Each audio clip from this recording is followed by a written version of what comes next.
iglesia de Calatrava está consagrada a San Lorenzo Mártir, que se celebra en la festividad el 10 de agosto. Es una parroquia, una iglesia que perteneció a las vicarías de Alba y Aliste hasta 1888, que pasó a depender del obispado de Zamora. Anteriormente dependió en lo eclesiástico del arzobispado de Santiago de Compostela. Es una iglesia del siglo XVI. En principio de una sola nave, como claramente se aprecia, y una capilla mayor más alta. La nave principal está separada de la capilla mayor por un arco de medio punto, realizado con piedra de las canteras de Fornillos, que se trajo hasta aquí, hasta el pueblo de Calatrava, pues en carros, que era el medio que había de transporte en aquellos años.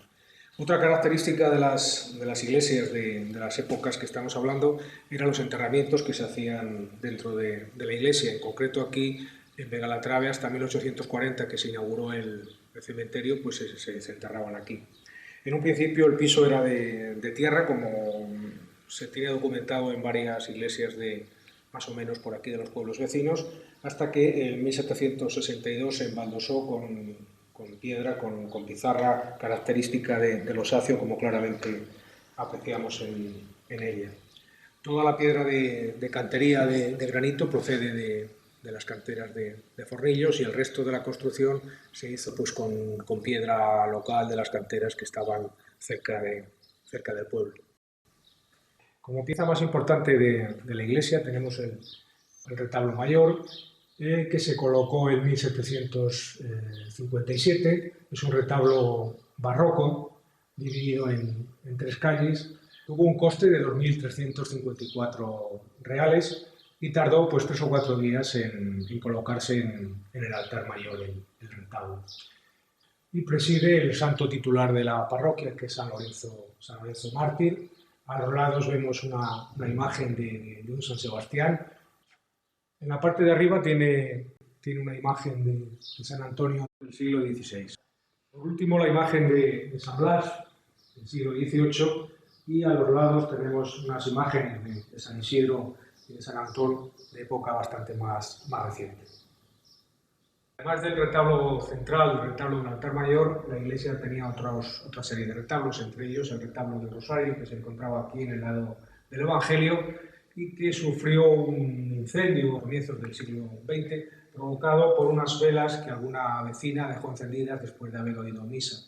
El caso es que se produjo con el retablo, y curiosamente tenía dos imágenes en dos hornacinas. En una estaba la Virgen del Rosario como patrona y titular del retablo, y en la otra hornacina había una Virgen de las Candelas. Pues bien, una de ellas, la Virgen de las Candelas, milagrosamente salvó del incendio, según nos cuenta el cura en ese momento. En el otro lado, en el lado de la epístola, probablemente estuviera el retablo de los santos mártires, que probablemente se trasladó cuando desapareciera la ermita de los santos titulares, y también otro retablo del Santo Cristo, que conservamos todavía el crucifijo, pero ya el altar ha desaparecido totalmente. Y esta será, a grandes rasgos, la imaginería más importante de la iglesia parroquial de Calatrava.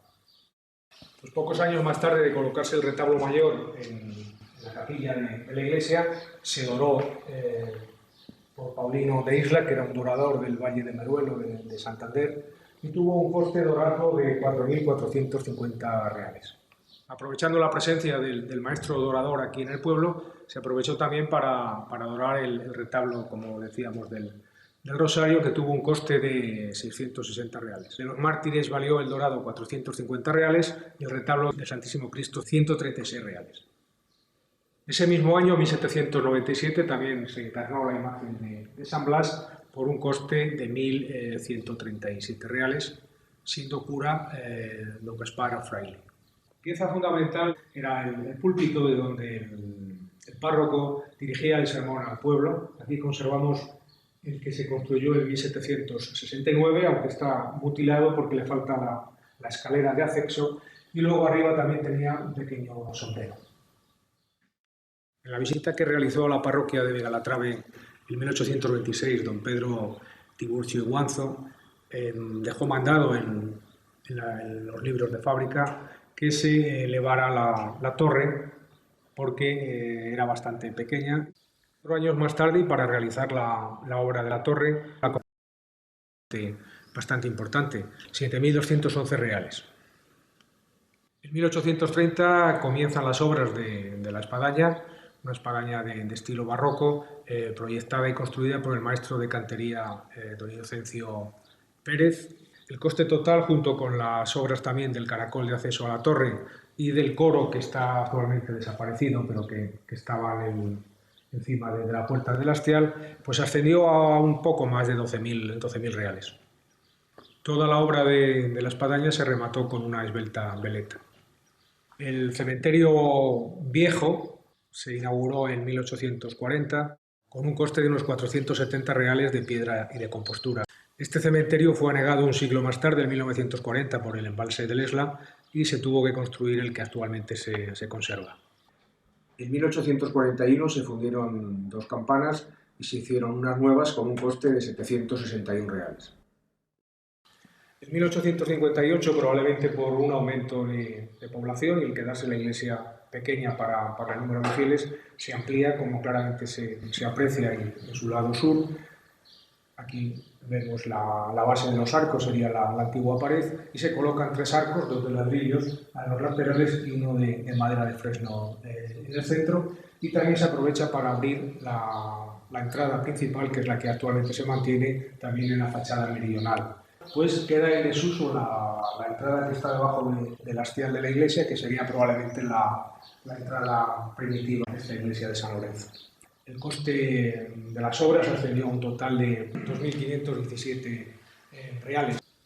El arco central, que está realizado en madera de fresno de por aquí, de algún prado, tuvo un coste total de 44 reales, con colocación incluida dentro de la iglesia. A consecuencia de la ampliación de la iglesia en la parte meridional, en el siglo XIX, pues se puso una nueva pila de agua bendita a la entrada, que está presidida por un crucificado sobre un gajo de color verde, que es una pequeña talla, pero bastante expresiva del sufrimiento que en ese momento se refleja claramente en el cuerpo y en los ojos cerrados del crucificado.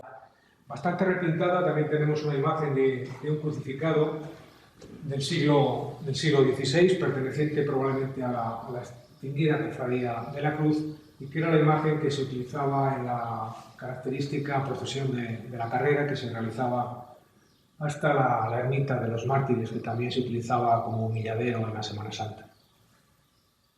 A finales del siglo XVIII, en la tarde del Jueves Santo, se reunían los cofrades de la Vera Cruz en la iglesia parroquial y se procedía al lavado de los pies de los cofrades por parte del hermano de más edad. Una vez hecho este acto o ritual, ataviados de casacón y calceta blanca, pues iban en procesión hasta la cruz. La procesión del Viernes Santo que se realizaba tenía una característica bastante extendida por estos pueblos de esta zona, y era en la asistencia de los vecinos con las capas pardas que todavía se utilizan en el vecino pueblo de Bercianos de Aliste. Y como elementos iconográficos, además de las imágenes, tenemos dos cuadros. Uno de ellos representa un cuadro de ánimas en el que claramente apreciamos la Virgen del Carmen, que está salvando, se aprecia muy mal porque el lienzo prácticamente está perdido, a todas las personas que están en el infierno, en la parte inferior, y en la parte superior tenemos pues al Padre, al Hijo y al Espíritu Santo. Y también hay otro cuadro de la Divina Pastora, ambos, como digo, pues en un estado de conservación bastante deteriorado. También existe un guardarreliquias, que es un cofrecito de apenas 10 o 15 centímetros de altura, realizado en madera, datado en el siglo XIII, y en cuyo interior se conservaba pues un documento que probablemente hiciera alusión a las reliquias que en él se guardaban, y que actualmente se custodia en el Archivo Histórico Diocesano de Zamora. Una de las fiestas principales del año en Megalatrave es el día de San Blas, el 3 de febrero, día en el que, después de procesionar alrededor de la iglesia,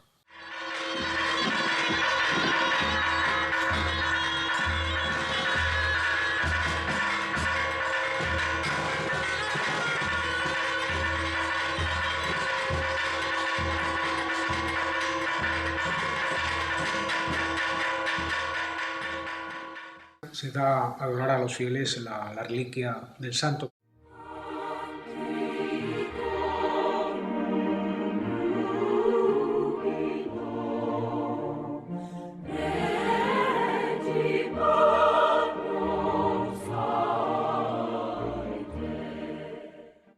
reliquia del siglo XVI engastonada en oro.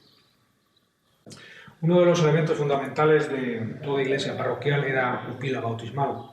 En los sínodos se mandaba que a partir de cierta cantidad de vecinos tuvieran obligatoriamente una pila bautismal en la iglesia. En este caso concreto es una hermosa pila, probablemente del siglo XVI, hecha en piedra de cantería también, y que todavía conservamos los bordes de la tapadera, porque era fundamental que la pila bautismal estuviera tapada para que no entraran en ella pues, bichos o cualquier otro tipo de inmundicia. La vida religiosa de la comunidad de Calatrava se organizaba no solamente con los cultos oficiales de la iglesia de San Lorenzo, que era su patrono, sino también con cultos de distintas cofradías que en un momento de máximo esplendor llegaron a haber 7 cofradías en el pueblo, entre ellas la cofradía de los mártires, la cofradía de la cruz, la cofradía de ánimas. Todas ellas tenían posesiones tanto de tierras como de ganado para sufragar fundamentalmente los gastos de misas, celebraciones del día del patrono. Junto a la iglesia parroquial, otro centro de culto para los vecinos del Calatrava fue la ermita de San Fabián, San Sebastián y San Andrés. Una ermita que estaba situada en la vereda real, en la salida hacia Carvajales, donde actualmente está la cruz que todavía se conserva y que anteriormente, hasta el 1970, había una cruz de piedra, probablemente en recuerdo de que allí hubo un lugar sagrado. Esta ermita tenía también su propia cofradía de los mártires y más o menos estuvo con culto hasta mediados del siglo XVIII. Sí sabemos por los libros de cuentas de la propia cofradía, en 1740, que todavía estaba en pie la ermita, se gastaron en concreto 11 reales en retejo de la ermita.